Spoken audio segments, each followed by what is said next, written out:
রতন শিকদার, শাকিন 120, শান্তিনগর, রহরা। অনাড়ম্বর জীবনে শখ বলতে প্রকৃতি ও সঙ্গীত। একটা সময় সুরের টানে ছুটে যেতেন বিভিন্ন কনসার্টে।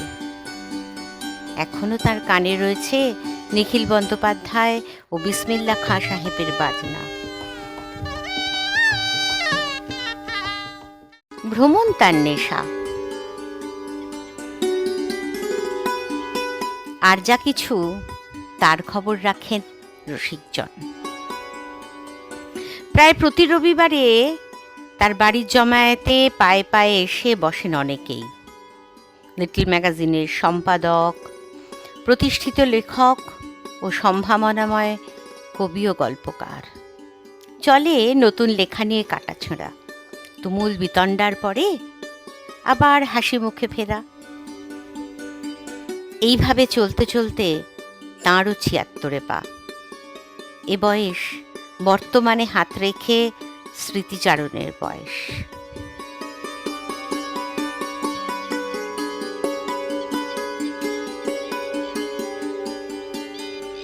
বারাকপুর রাষ্ট্রীয় বিদ্যালয়ের বাংলা শিক্ষক অজিতবাবুর হাতে খাতাটা তখন তুলছে। নাম না করে ছোড়া তার শব্দগুলো একে একে গেঁথে গিয়ে কান দুটোকে লাল আর গরম করে তুলছে।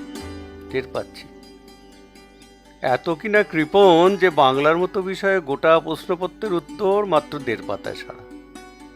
যাক, 43 নম্বর পেয়ে পার পেয়ে গিয়েছিলাম সেবার, কিন্তু অল্প কথায় লিখে ফেলার অভ্যাসটা বরাবরের মতো রয়ে গেল।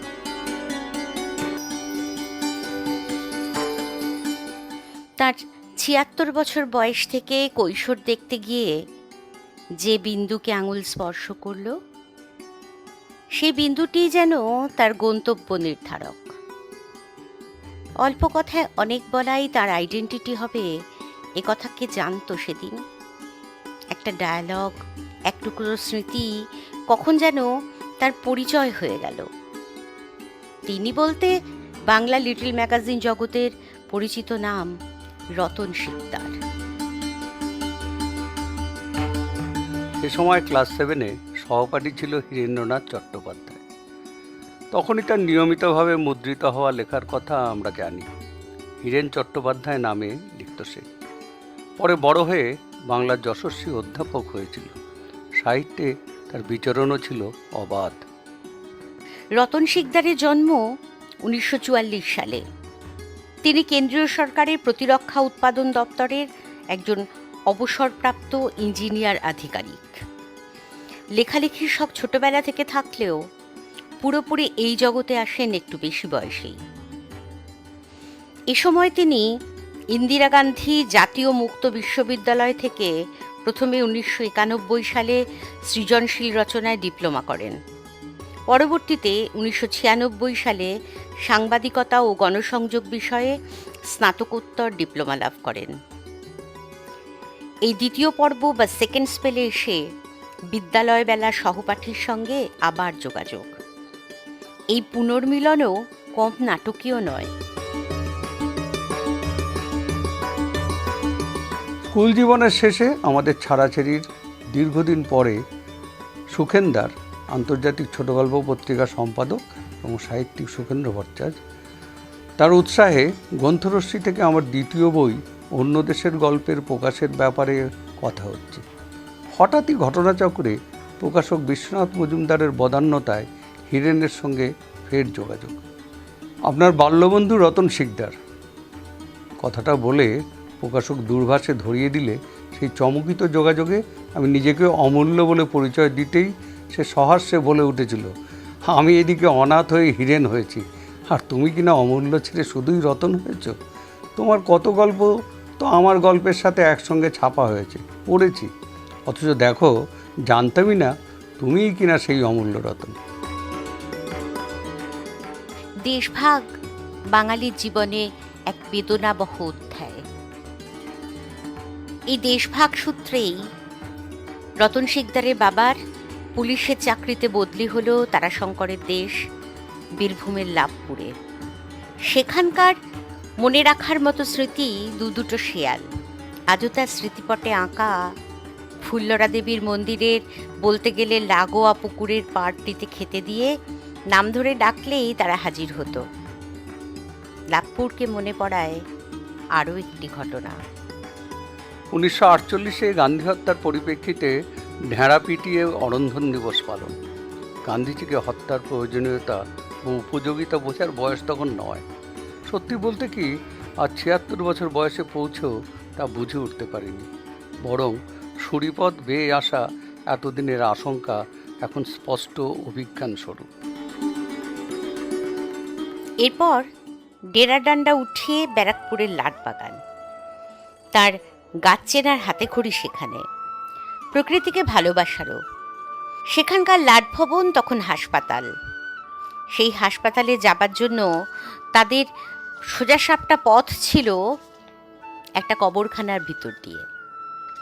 যাবার পথে পড়তো পাহারা দিয়ে দাঁড়িয়ে থাকা একটা মস্ত বড় গাছ, ছমছমে বট গাছ।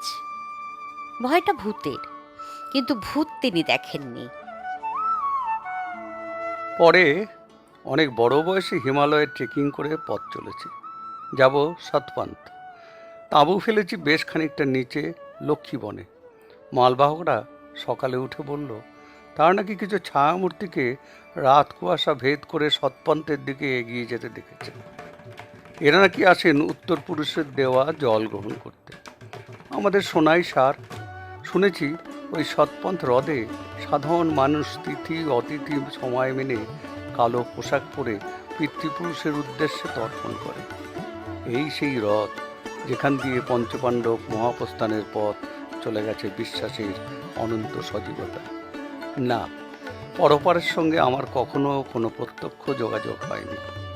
তবে ছোটবেলায় ছমছমানি কিংবা বড়বেলার কুহকি কথা, এভাবেই একটা পরোক্ষ সম্পর্কের জের যেন রয়ে গেছে। ব্যারাকপুরেই তার প্রথম অনেক কিছু। ব্যারাকপুরে তখন প্রতি ব্যাটালিয়ানে আলাদা করে দুর্গাপুজো করত। তাতে সাংস্কৃতিক অনুষ্ঠান করার রেওয়াজ ছিল। সেই সূত্রেই তার প্রথম যাত্রাপালা দেখার অভিজ্ঞতা। এখনও তার মনে আছে বিখ্যাত পালাকার ব্রজেনদের লেখা যাত্রাপালা বাঙালি, তাতে বাংলার মাটি বাংলার জল গানটা ছিল। সবটাই স্পষ্ট, যেন সেদিনের ঘটনা। সেখানে গান্ধীঘাট ছিল তার অন্যতম প্রিয় জায়গা। ওখানে গঙ্গায় গান্ধীজির চিতাভস্মের অংশ বিসর্জন দেওয়া হয়েছিল।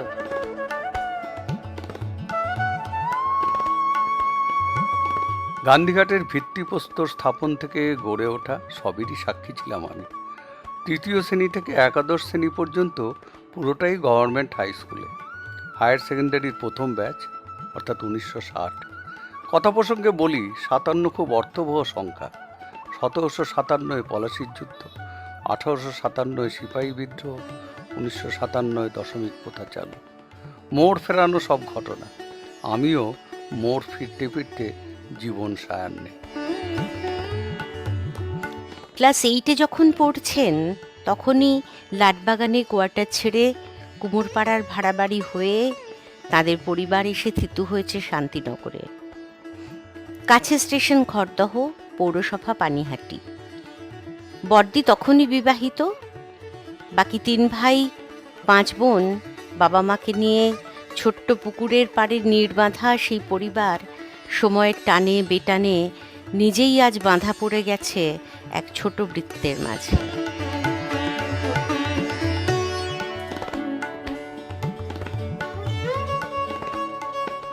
যদিও নিরিবিলি বসত ভিটেতে উঠোন কিংবা পুকুর পাড়ের গাছে আজও সেদিনের মতো মাছরাঙা তাক করে বসে থাকে। ডাহুক, বুলবুলি, হরিয়াল, টুনটুনি, এরা ছাড়াও আরও অনেক চেনা অচেনা পাখির দল আসা যাওয়া করে। নিজেদের খেয়াল খুশিতে কাঠবিড়ালিরা ব্যস্ত সমস্ত হয়ে দৌড়য়। এভাবেই আপনা আপনি বলা হতে থাকে প্রকৃতি কথা। আমি সেসবের ছবি তুলে রাখি মাঝে মাঝে। জানি না কতদিন আর তারা এভাবে আসা যাওয়া করবে। শান্ত পাহাড়টায় ধীরে ধীরে ফ্ল্যাটের জঙ্গল দেখা দিতে শুরু করেছে। লেখালেখির প্রসঙ্গ এলে অবধারিতভাবে আসবে তার মায়ের ছোট মামা গোপালচন্দ্র মজুমদারের কথা। গোপালচন্দ্র মজুমদার ছিলেন ইটাচুনার বিজয়নারায়ণ মহাবিদ্যালয়ের সম্ভবত প্রতিষ্ঠাতা অধ্যক্ষ। দাদুর লেখালেখির ধাত ছিল, কিন্তু রাশভারী সেই মানুষটার সঙ্গে আগাগোড়াই তার সম্পর্ক ছিল সসম্ভ্রম দূরত্বে। দাদু উপবিদ ধারণ করে বৎসরান্তে আরাধ্য দেবতা জগদ্ধাত্রীর পুজো করতেন। গ্রামের সকলকে লুচি বোঁদে খাওয়ানো হতো। নিজের কলেজ ইমারতেই সকালে মেয়েদের কলেজ চালু করেছিলেন। বর্ধমান বিশ্ববিদ্যালয়ে অতিথি অধ্যাপক হিসাবেও কাজ করেছেন তিনি। এসব নানান মনে রাখা, ভালো লাগা কম বয়সের স্মৃতির ঝাঁপি। তার কথা প্রথম লিখতে শুরু করা উপন্যাস বেলফুলের গন্ধ, যা নাকি প্রকাশে দ্বিতীয়, তাতে ধরা আছে। সেই দাদু দুটি বাউরি শিশুকে বাঁচাতে গিয়ে তুফান এক্সপ্রেসে কাটা পড়েন।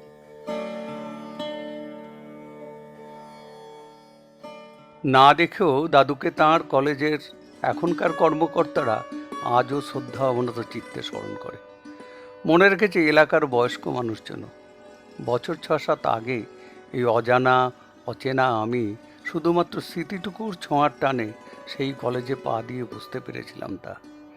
একমাত্র দাদুর সৌজন্যে পাওয়া সেই উদ্দীপনাময় আতিথ্য আমাকে যেন সংকুচিত করেছিল সেদিন।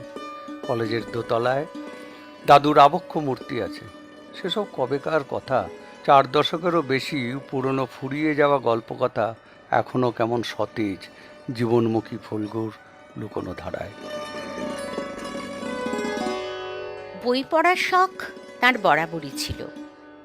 ছিল লেখার উৎসাহ, কিন্তু চাকরির চাপে সরিয়ে রাখতে হয়েছিল সব।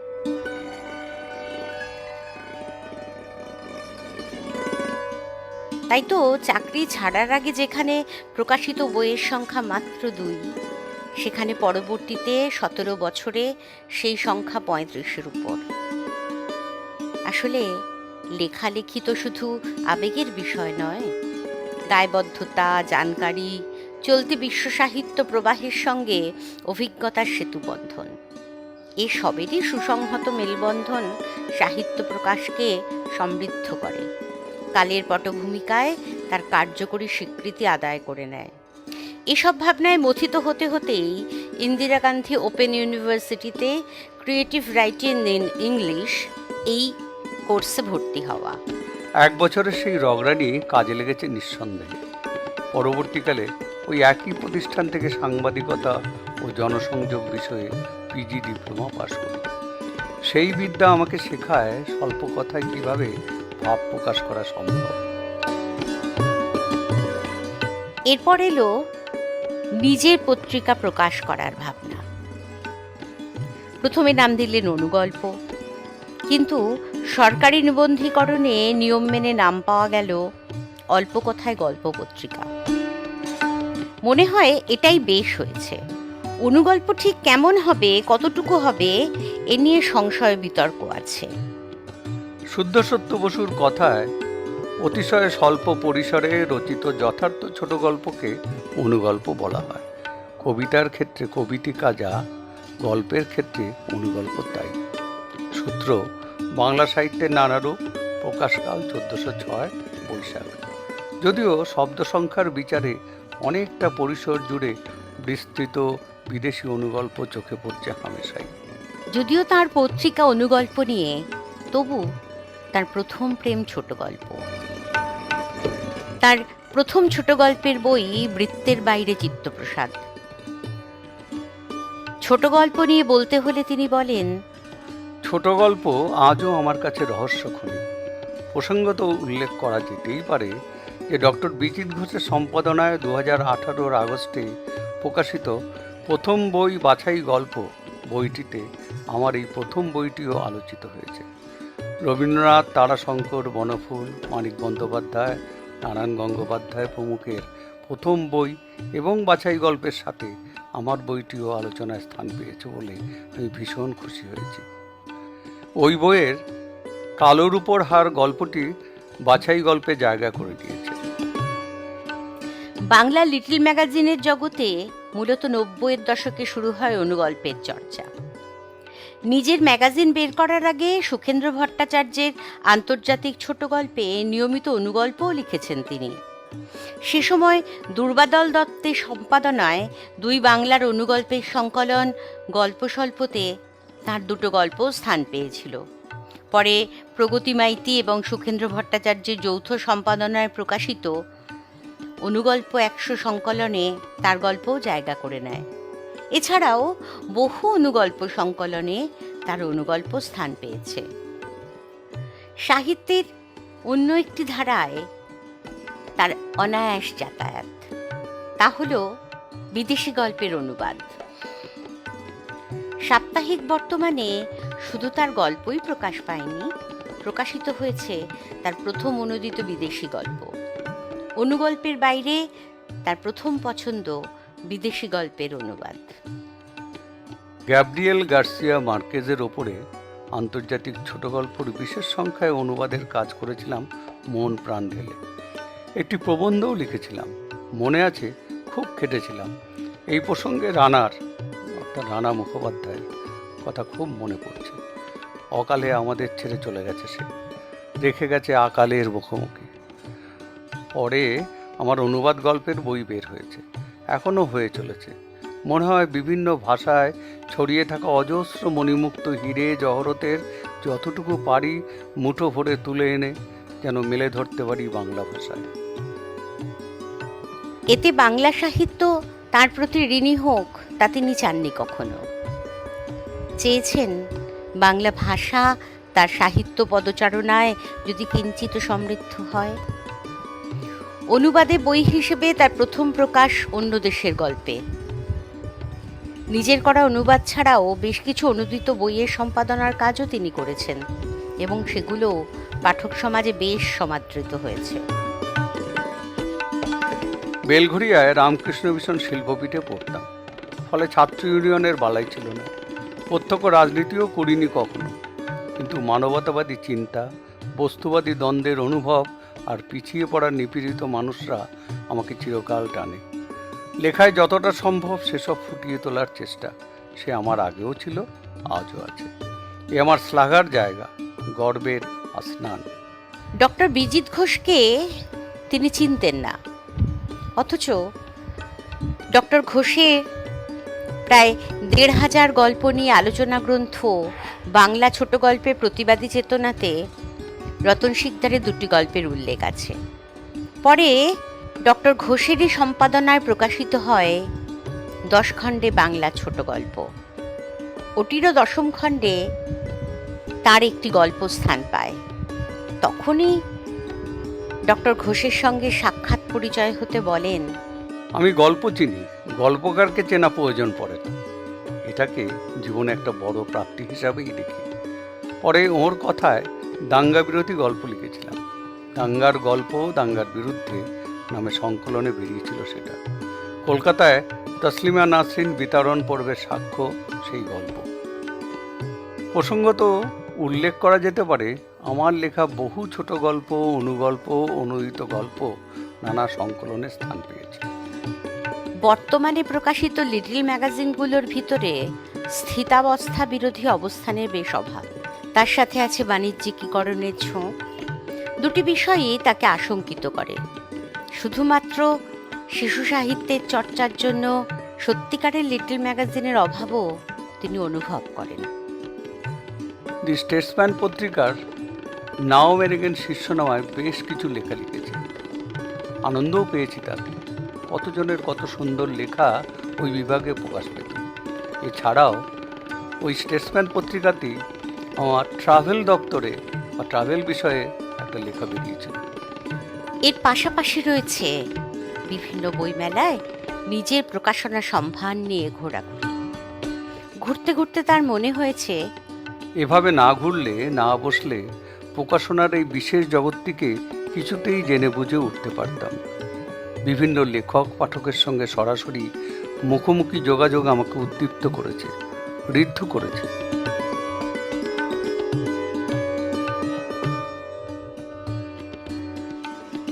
মেলাতে যোগদান করার ব্যাপারে সর্বাধিক সহযোগিতা পেয়েছি ইস্কা সম্পাদক প্রগতি মাইতি এবং নিহারিকা পত্রিকার সম্পাদক নিহার রঞ্জন মজুমদারের কাছ থেকে।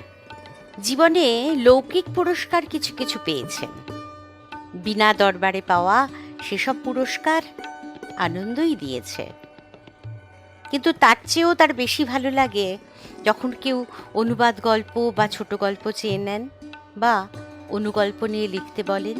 তখন যেন পায়ের নিচে মাটি, ঘাস, শিশিরে মেলবন্ধন টের পান তিনি। এতদিনের চর্চা তবে বৃথা যায়নি। প্রত্যাশা কম বলে তিক্ত অভিজ্ঞতাটা থিতু হয়ে ঝুলি ভরায় না। যেটুকু পাই তাতেই তৃপ্ত। তবে হ্যাঁ, গোপনচারী দুঃখ একটা আছে বই কি, যদি লেখালেখির জগতে আরও আগেই ঢুকে পড়তে পারতাম। বয়স যখন ডাক দিয়ে যায় চমকে উঠি। না, আমি মরতে চাই না, ভয় পাই। ভয় পায় ছেড়ে যাবার। গত 16-17 বছর ধরে যে আনন্দময় লেখনী জীবনযাপন করছি, তাকে ছেড়ে পর্দার ওপারে গেলে কি পাবো? এতদিনের কষ্ট করে অর্জন করা যাবতীয় শিক্ষা, বোধ, সেসব কোনোভাবেই সেই আধার জগতের আবরণ থেকে বাস্তবতার কষ্টি পাথরে ধরা পড়ার নয়। পিছনে না হয় অবহেলায় পড়ে থাকবে ছড়ানো ছেটানো কিছু রতন কথা। এই হারানোর অপেক্ষাই তো হাত রেখে আছেন পৃথিবীর বুকে। সেখানে স্পন্দন অতি সূক্ষ্ম, ডাক গভীর, অতলান্ত, বোধ ব্যক্ত, বাস্তব, প্রকৃতিজ। বিন্নি ধান আমি দেখিনি, যদিও তার সুগন্ধ কথায় আমার মস্তিষ্ক কোষ জারিত।